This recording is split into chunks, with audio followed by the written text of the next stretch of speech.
Hello and welcome to the Ducking Stall. I've no idea whether I will ever upload anything again, but I felt like I really needed to get this off my chest, and that is the case of Lucy Letby, who is, as everyone in the English speaking world will know anyway, a former neonatal nurse who is now serving 15 whole life orders for the murder of 7 babies and the attempted murder of 8 more.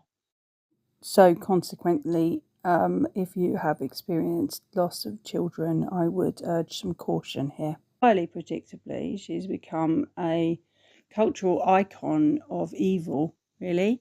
And she is the one woman in the UK, or possibly the world, that it's okay to say anything you like about. You can wish the worst things upon her.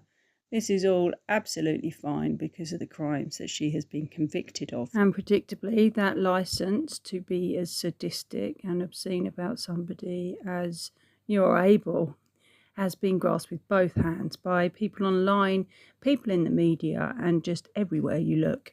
Which leaves me wondering how much we need a hate figure. As I say, Letby's trial was met by an absolutely ravenous press who were desperate to make as many headlines out of it as possible. And obviously this was a huge story, whatever, but the tone was especially gratuitous and salacious. They really went for it, which I would argue destroyed her right to a presumption of innocence. And since her conviction, the most obsessively offensive and abusive people online have turned out to be those absolutely certain of her guilt and wish to shut down those who are sceptical. There are a huge amount of misogynistic tropes that run through this, but I am particularly curious about the performance of other people during it, starting with the police searching her gutters and back garden. Felt very staged and seems inappropriate for the charges. So throughout the trial, the media really revelled in the horror and true crime appeal, which is big now, let's not forget that. The allegations just, they grip the country. And we had a wicked witch here. We had someone in the uniform of an apparently squeaky clean, middle-class young nurse who would smile and make cute faces at your baby and assure you she would call if anything was wrong and tearfully help mums create keepsakes and memory boxes of the babies they really wanted and they lost. And secretly, she harmed and plotted and she murdered them. Now that is almost a story like no other when you're talking about evoking emotion. There is nothing that gets us more crazy than the idea that our children are under threat. It's extraordinarily powerful, and I mean, I've had 2 babies. Both my babies were born healthy, and it was still the absolute peak time of emotional vulnerability for me. It was extraordinary. You know, the pain, the blood loss, the fear, the excitement. It's awful, and you desperately just want to go home and be safe in your home. That's a really, really powerful instinct. So for mums and dads who have had to relinquish their babies over to a neonatal care unit and believe the medics when they've said, we'll call you if anything's wrong, and you know, you have to trust that they have incredible technical knowledge and education and almost the instincts of you as a mother to notice when something is wrong. The idea that that would be betrayed is beyond description. I cannot imagine how awful that is. And another thing that should be said, these parents are voiceless. They have been, by court order in fact, they have to remain anonymous. I'm not sure if they have any way of speaking out, whether that's to condemn people or correct inaccuracy. That is incredibly disempowering. It must be just agony, because I can't imagine you can do much on social media or opening a paper up or watching the news without some mention of this. I sincerely feel absolutely terrible that my discussion of this is another part of extending their the first processes, the first stages of grief, because these are wounds that will not be able to heal even for the limited amount that people heal from child loss. It's terrible.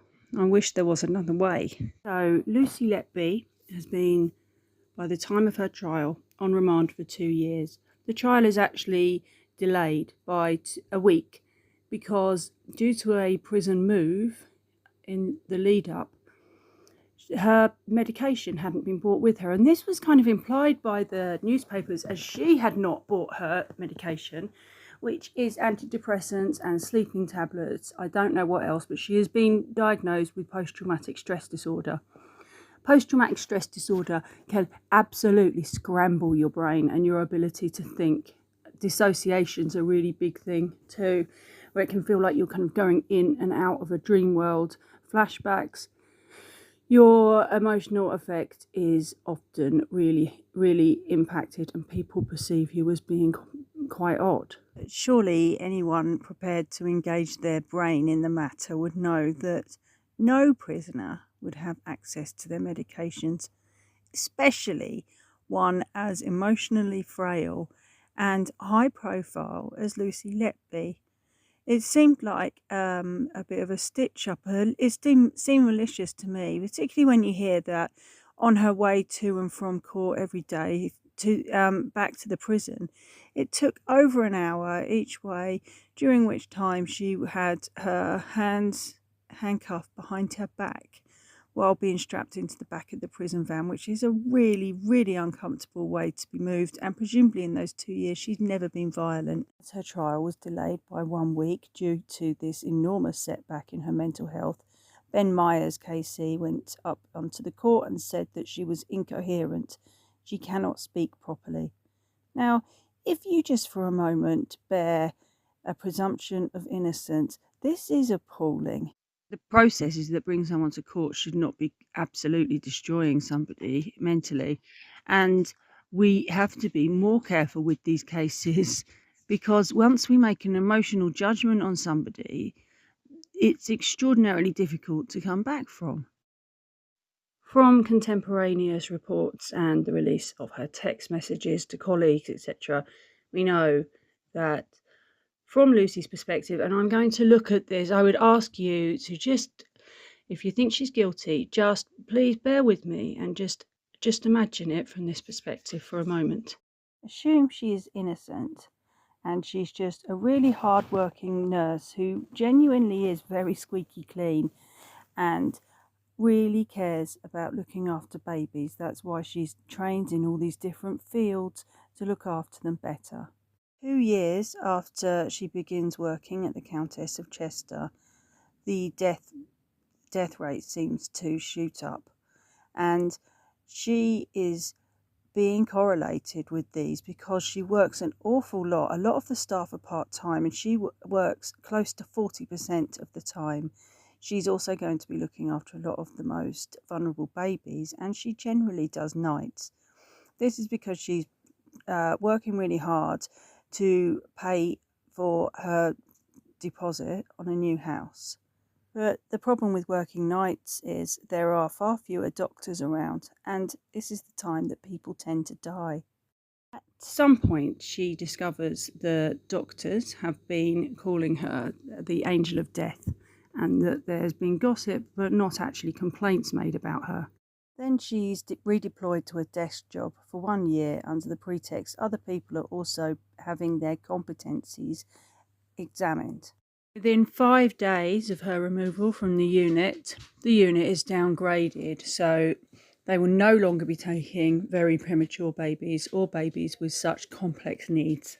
Expect at this point the ward rounds went up from 2 a week, and they had far fewer patients to care for. A report during the time of this, carried out by the Royal College of Child and Paediatric Health, found endless problems with the unit. In what would be, I'm no expert on serial killers, but it seems like a fairly unprecedented tactic. Lucy complies with this and she makes a complaint against the doctors. Now, maybe you'd have thought that she would just be desperate to get on with killing and realised her time there was up. But no, she stuck it through. And when her grievance was investigated, the doctor in charge of it said that he was disgusted with the doctor's behaviour and that they had likely lied. The consultants are then told to apologise to her, which at least Ravi Jayaram does, although he has spoken quite bitterly about this on TV. I mean, imagine that. Imagine you sincerely believe that this woman now is murdering babies, but the boss tells you not to call the police and to say sorry, so you do it. She is getting to the end of this year's redeployment and she has been assured that she'll be back on the wards, but this doesn't happen. She's suspended. Then, after some time, she is arrested at home and her house is raided. She's bailed to her parents' house. Her parents' house is raided. Everything is looked through. Then she's placed on remand, where she has to be on protection. She is allowed out for exercise in the courtyard 1 hour a day, and most of her human contact is through the hatch on her cell door where she speaks to prison staff. Her house is sold. Her cats are given back to the RSPCA. Her mum and dad are photographed walking into court, pitied, condemned, ridiculed. Hardly anyone shows up after she asks them to keep away. Something that I can understand. I don't think that was about shame. I think that was about trying to protect her mental state. During this process, there's a steadily growing rage that the doctor's words that they just wanted her off the ward was not enough. And there's been a steady stream of commentary from nurses saying how toxic the work environment often is in NHS hospitals. And it's been shown through the Thirlwall inquiry, there are many occasions when nurses are instinctively blamed for the mistakes of consultants. The whole pulling rank on nurses by doctors or sticking together is really quite obvious. Going back to the time Lucy was on the ward, her reports from managers, including the RCPCH report, describe her as really diligent, hardworking, that she would report herself and her colleagues regularly if she thought there'd been a mistake made. And it doesn't sound like that made her very popular. I'm trying to imagine that I am in a position, a senior role, to somebody who I believe might be murdering babies. And of all these scenarios I can consider, doing nothing but sending bitchy emails is at the bottom of a long pile. To be perfectly clear on it, I don't think this was a conspiracy or set up from the get-go. I think this is confirmation bias fed by resentment. There was a feeling that she was audacious and needed knocking down a peg or two, and this just ran away with itself. People egg each other on. People feed into each other's paranoia, and eventually, after shooting your mouth off for so long, you have to substantiate your claims. And maybe your indignation that the word of a nurse has been equal to yours is driving you a little mental and you've shot your mouth off a bit. The main theme among what the consultants were saying was that of threats. Take her off the ward. Well, why would you just want her taken off the ward? I have Stephen Breary, who had so-called a draw of doom evidence against Letby, which he refused to show anyone. You also have Ravi Jayaram's claimed experience of watching her attempting to murder a baby. So here he is, post her conviction, speaking about it. It's a night that is etched on my memory and will be in my nightmares forever. As I walked towards the incubator, I could see on the monitors that the oxygen saturations, which is basically the baby's oxygen levels, were dropping. And they dropped to a level that ordinarily, number one, the alarms would have been going off. But number two, the nurse would have called for help. Do you think the lives of some of those babies could have been saved if management had taken action sooner? It's a horrible thing to say, but I do genuinely believe that there are 4 or 5 babies who could be going to school now. Naturally, that provoked quite a strong reaction from the public, and Ravi was hailed as a hero. But let me caution you against that, because he gets shy. And the police have both said to us that they consider you to be a hero. Do you think the enormity of the part you played in all of this has sunk in yet?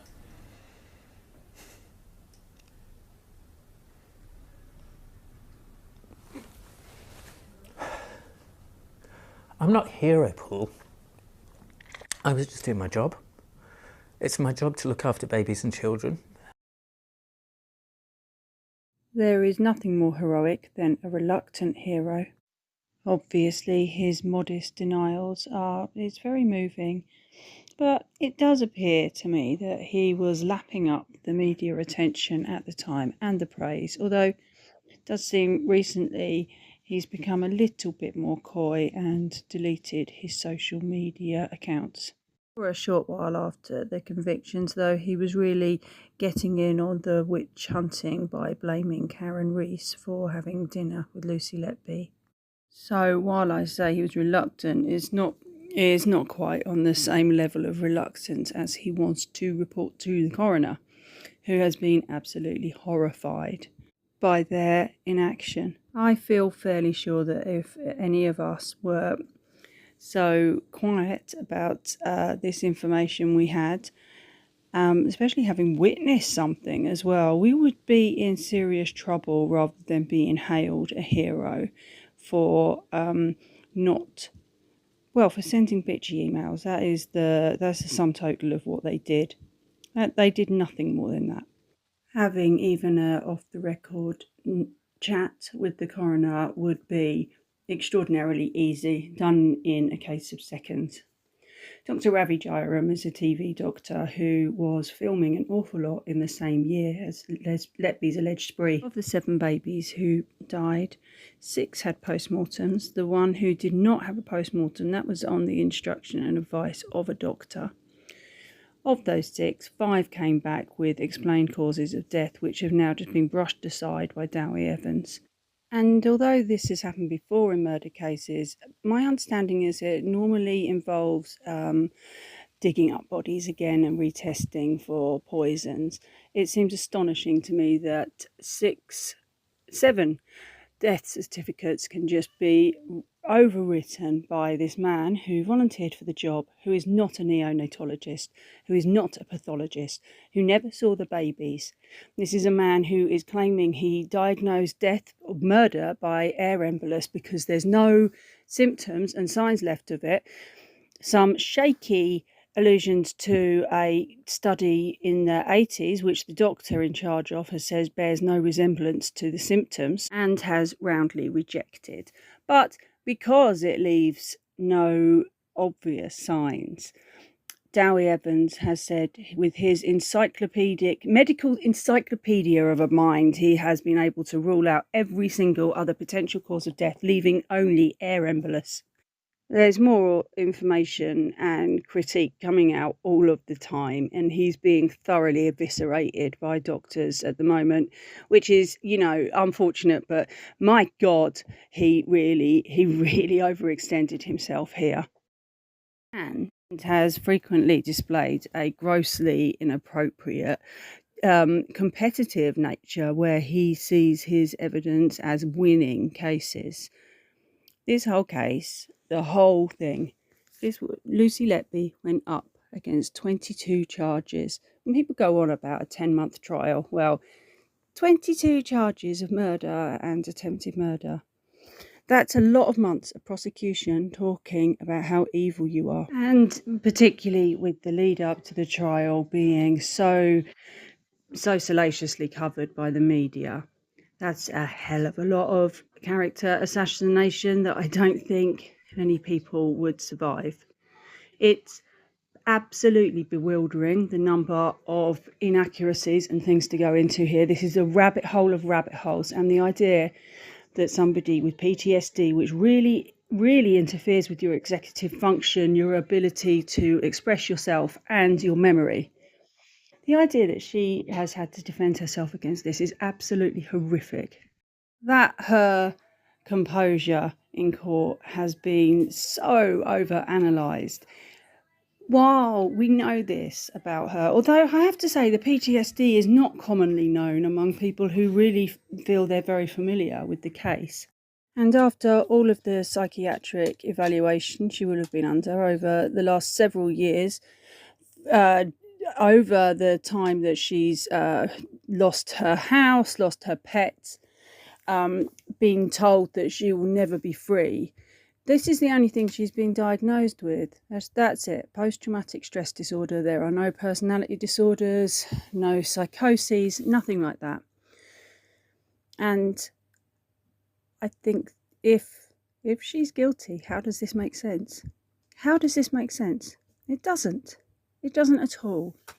And seeing the slathering glee of so many people, you know, things like she'll never be able to attend her parents' funerals. She will die in prison. People love saying this, and especially the spite and hatred aimed at people raising really rational questions is concerning. I will leave this now. Thank you if you've listened this far.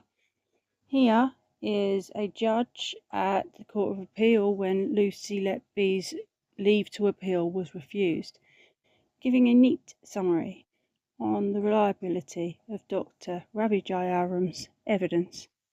Thank you. Bye-bye. In our judgment, it is of some significance that the critical issue for the jury was whether they were sure of the evidence of Dr. Jayaram. Legitimate criticism could be made of his evidence. Although he believed that Letby had deliberately dislodged the endotracheal tube, he had said nothing at the time, nor for many months after. There was an inconsistency between his evidence and the contemporaneous records.